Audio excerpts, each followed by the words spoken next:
All right, good morning, everybody. Pretty special show today. I want to welcome you to our E29 Journeys podcast.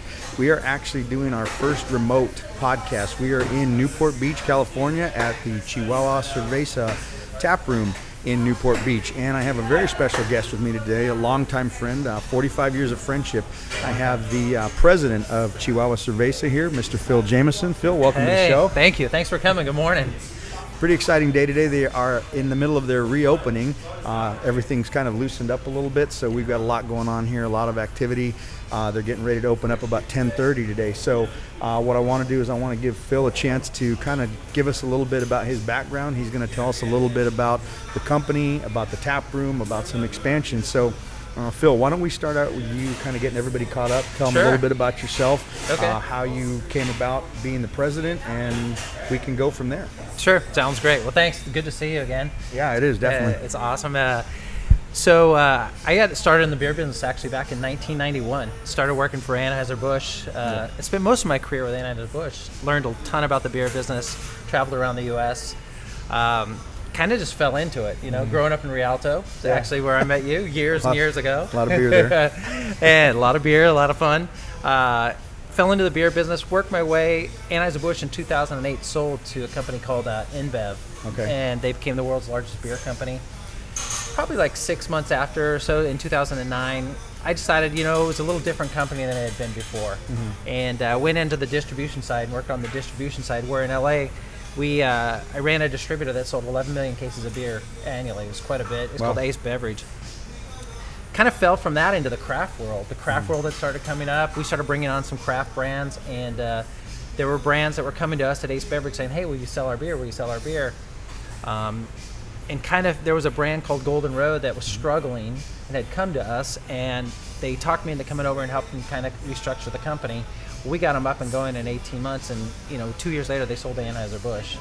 Wow. That wasn't my plan originally, and so ended up, I was out of a job, but helped that company grow, and but learned a ton about literally rebuilding a brewery from the ground up. So for me on the beer side, it was kind of cool because I had been on the corporate Fortune 500 beer side, big brands, learned a ton, then got to go to the distributor side, see how it was sold, and then ended up on the craft world, which really at the beginning, the ground seed of like building a brewery from the ground up. Mm-hmm. Ended up back at Inland Empire again with Hangar 24, and was there for a couple years.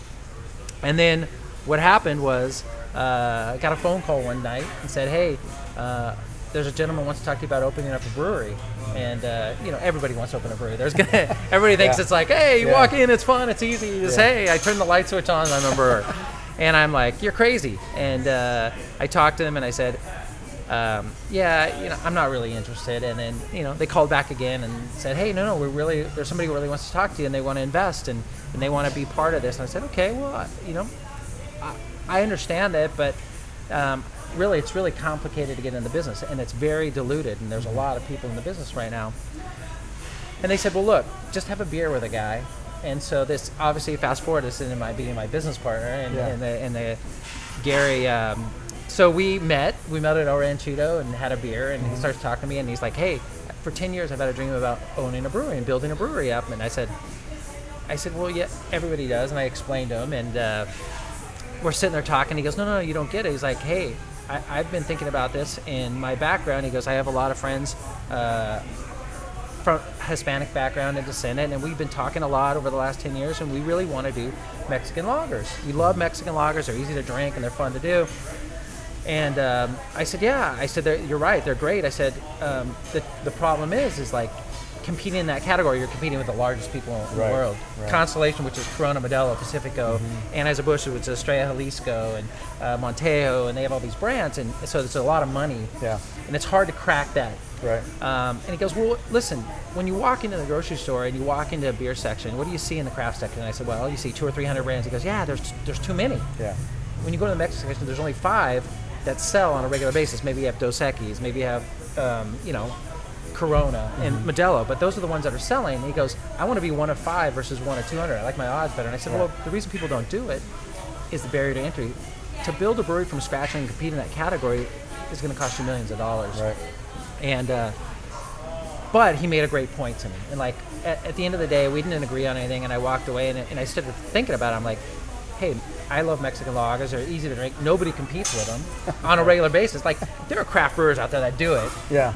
But they'll like brew one off, but then they brew like 10 other styles. Right. But nobody just focuses on Mexican lagers. Yeah. And it's a style of beer. It's kind of funny. If you go back in history, a Mexican lager truly is an Austrian or German lager. There's a guy named Maximilian from Austria, long time ago. He came and tried to conquer Mexico, and he brought beer to Mexico. The Mexicans ended up killing him and beheading him, but they kept his beer.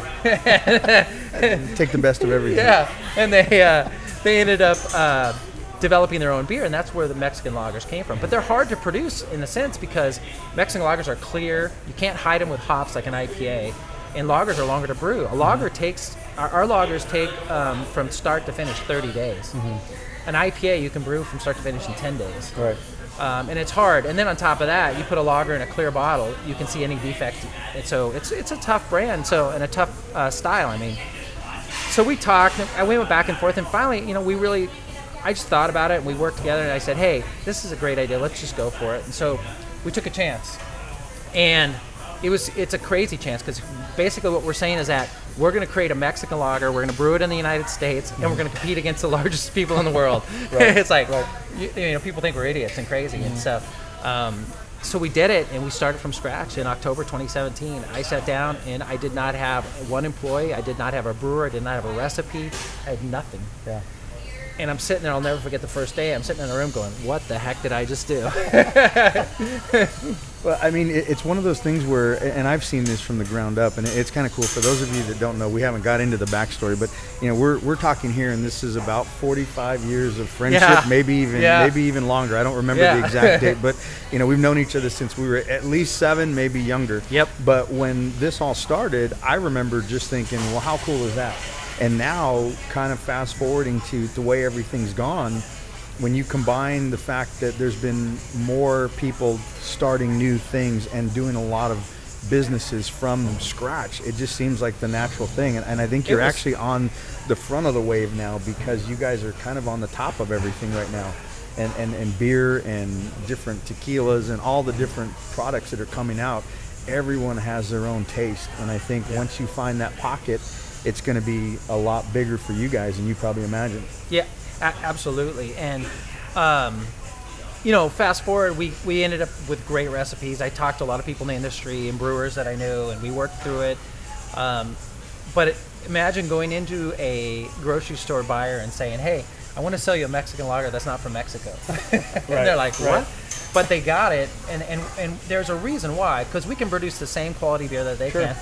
And borders are blurred anymore. And it takes you back to, and I'll take you back a little bit to our childhood and where this came from. But for me, growing up in Rialto, and I spent a lot of time in Mexican families and friends. Sure. You, Mike Sanchez, Marty Prieto, all these names, Robbie Ayala. I mean, all these people, Chris Dawson. I spent growing up, and as you know, my father passed away young, so I spent a lot of time in Mexican culture. Yeah.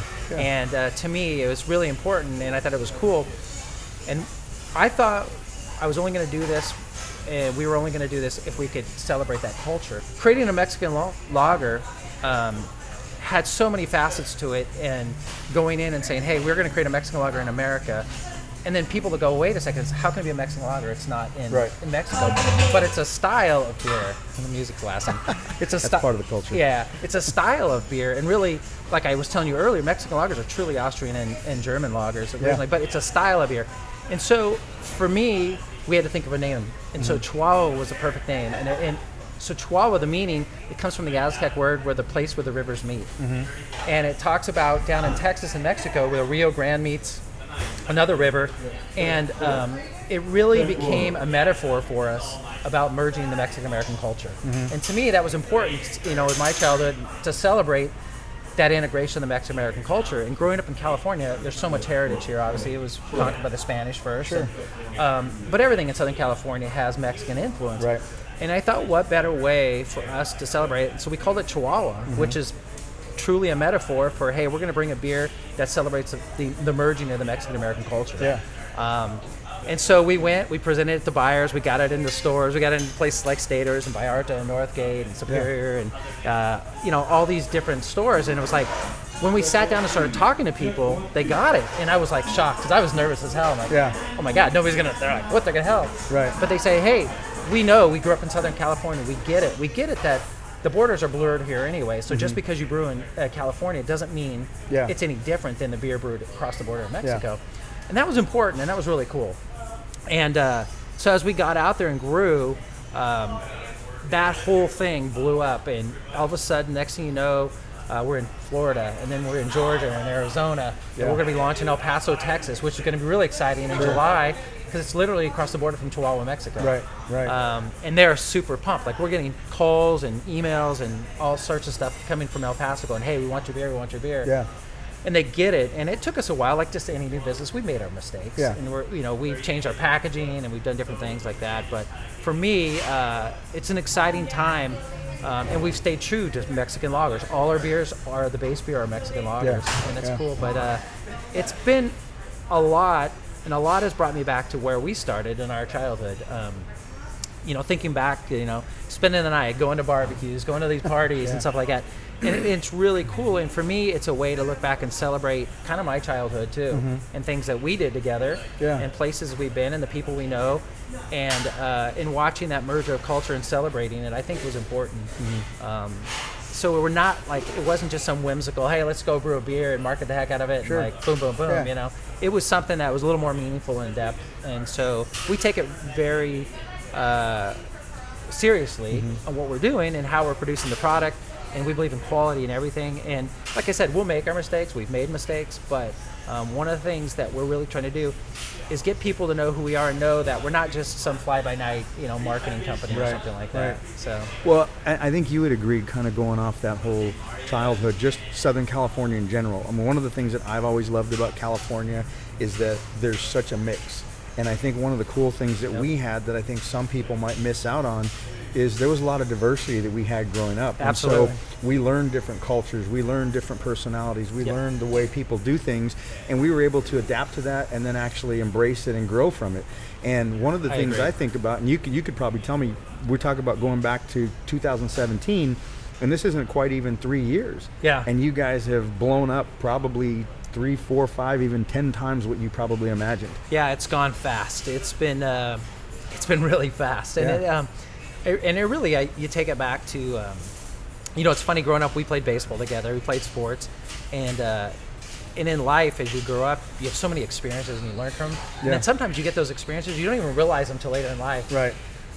But a lot of things that I learned along the way that maybe I took for granted, whether it's keeping an agenda, managing your time, talking to people, understanding how to communicate, all those things come into play.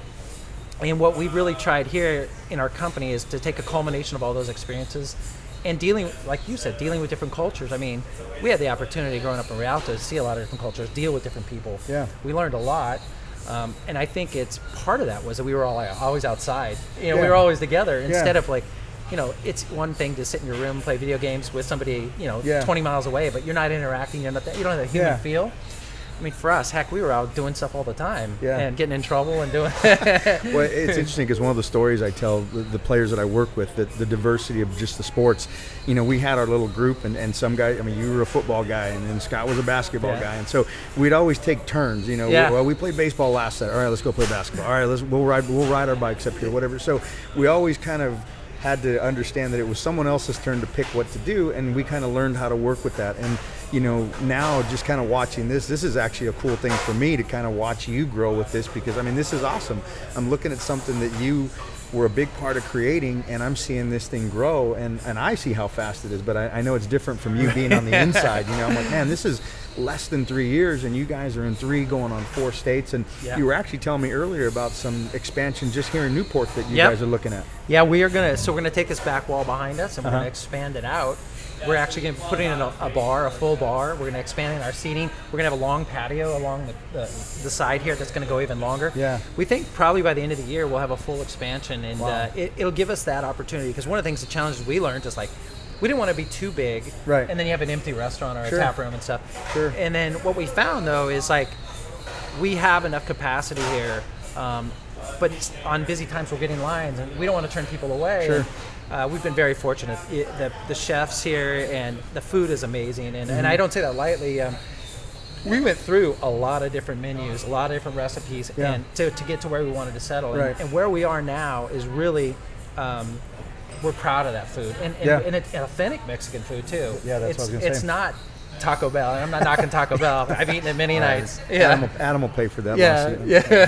But it's definitely something that we're really proud of, that food. Yeah. And again, it goes back to celebrating the Mexican heritage. And we have people here that know how to cook the food the right way. We've tested it many times. It goes back and it pairs well with the beer. And we're going to continue to expand this concept. Not only here, but our plan is to 2 or 3 more of these as we grow. And not just here in California. We're looking at Florida. We're looking at Texas to open other tap rooms and locations that serve the great food and the great beer. Yeah, that's something I was going to point out too. With people that may be wine connoisseurs, there's certain foods that pair with certain wines. Yes. You guys have that diversity in your beer as well. And then I was going to go into the food. We're here today and we're going to do a food cast a little later, but one of the things that if you have only maybe heard of the beer and you haven't been down to the tap room, they've got an amazing menu, and all of the food pairs well with the different beers they have. Now you have a variety of beers right behind us, and if you want, kind of explain how you guys maybe came up with some of the different flavors. Absolutely. So we sell to the general public 3 styles of beer right now, or 3 brands.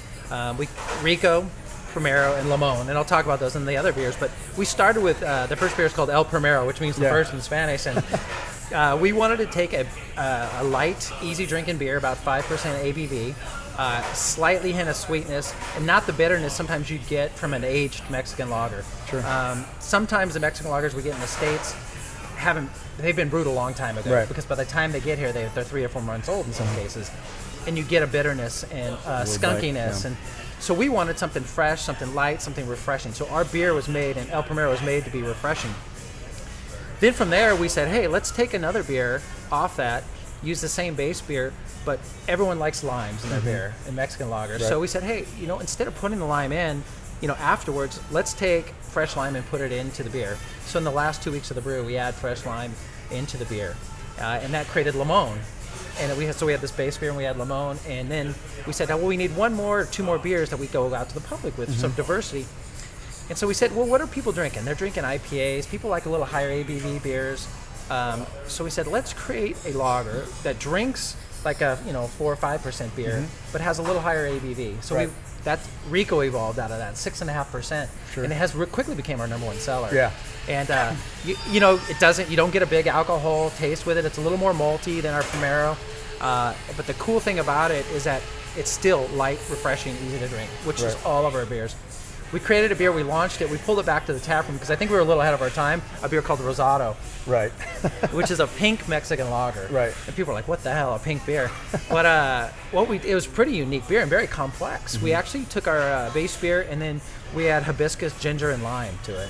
And the beer is amazing tasting, and it's a very unique. You look at it and you drink it and you're like blown away by what it tastes like. Yeah. Super, again, light, refreshing. But it's a very unique beer, and what we found was interesting. People who drank it and tried it loved it. It almost became like here, people come here just for Rosado, but in the general public wasn't ready quite yet for a pink beer. Right. And but it's an amazing beer, and it's, like I said, very complex, ginger, hibiscus, lime. Now we're testing other beers. I'll give you a sneak preview. We're coming out with a beer in September, and we're going to hit the general public with it. It's called Guava Lime. Okay. And it's actually 99 calories and 3.2 carbs. You get the guava and just a hint of lime with it. We're going to put it in our 19.2 can, and we're going to test it here from the fall out in the general public. So we have that on tap here as a test version. We have another Chihuahua Light version here that's 96 calories. We have a Negro, which is amazing, and people keep asking us to put it in the bottle.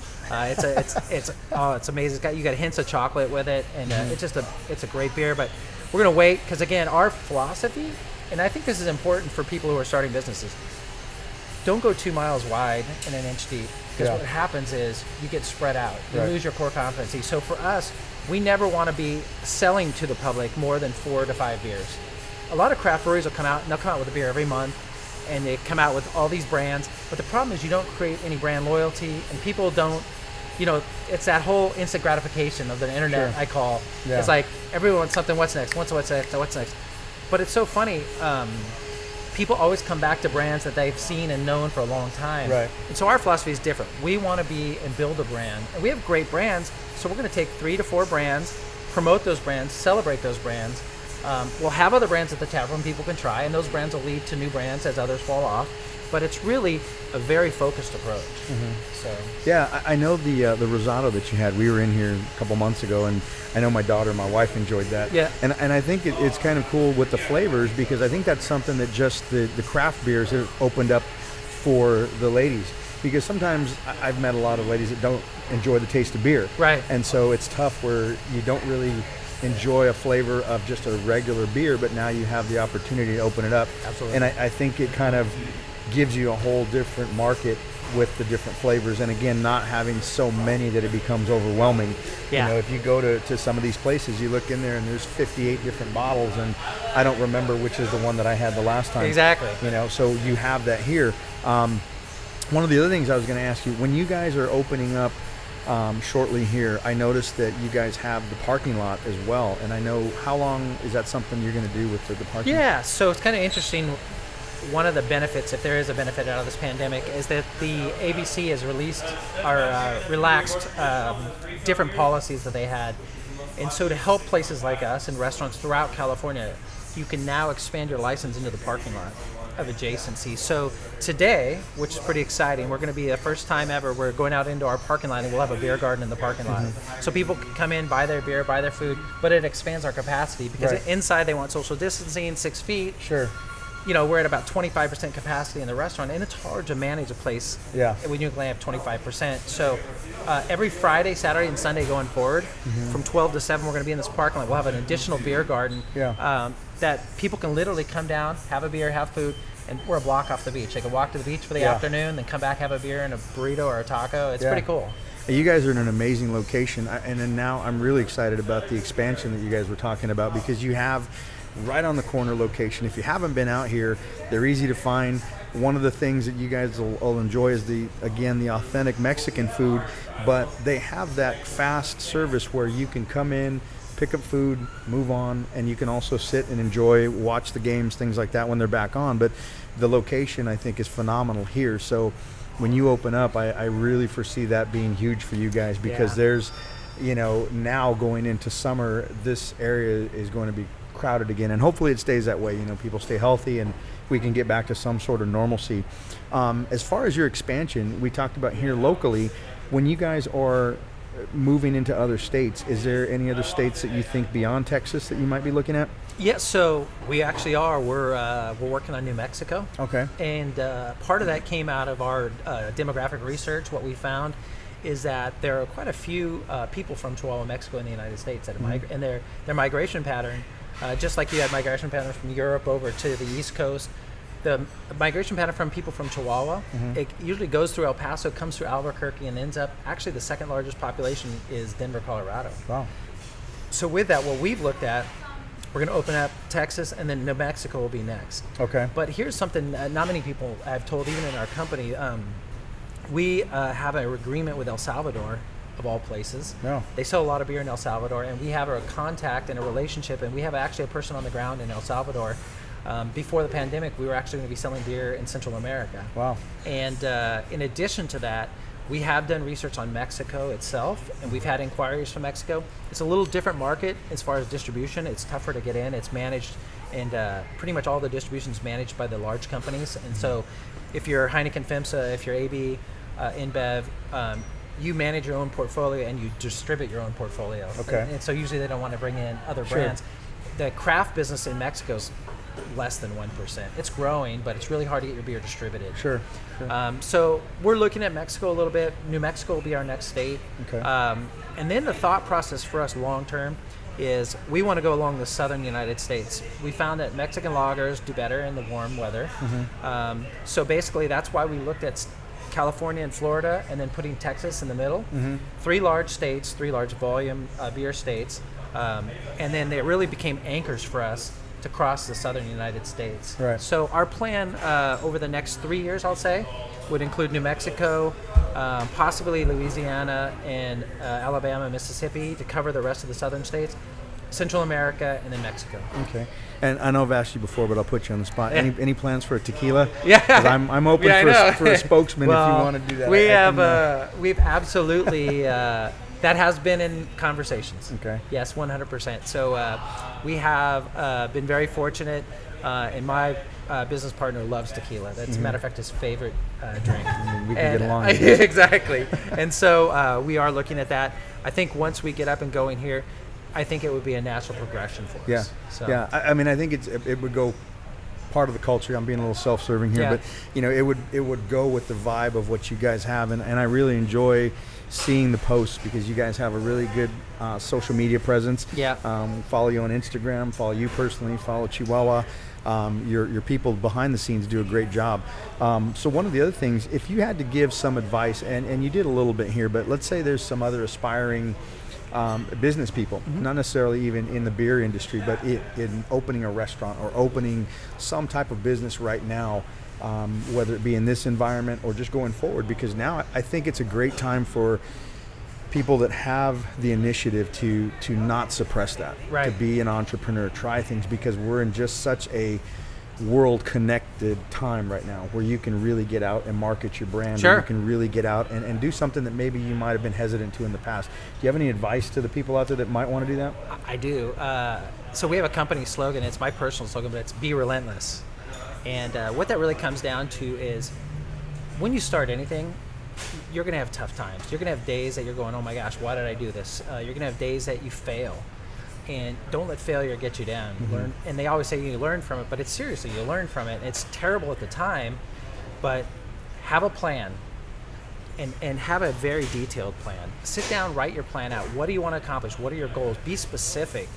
A lot of people, even a lot of employees that come to work for me, they come in and they're excited and they want to work hard, but they don't have a plan every day. And then they get out there and it's like, okay, what do I do now? Because you're going to get hit in the mouth. Like, what do they say? Everyone has a plan to get hit in the mouth. Yeah, exactly.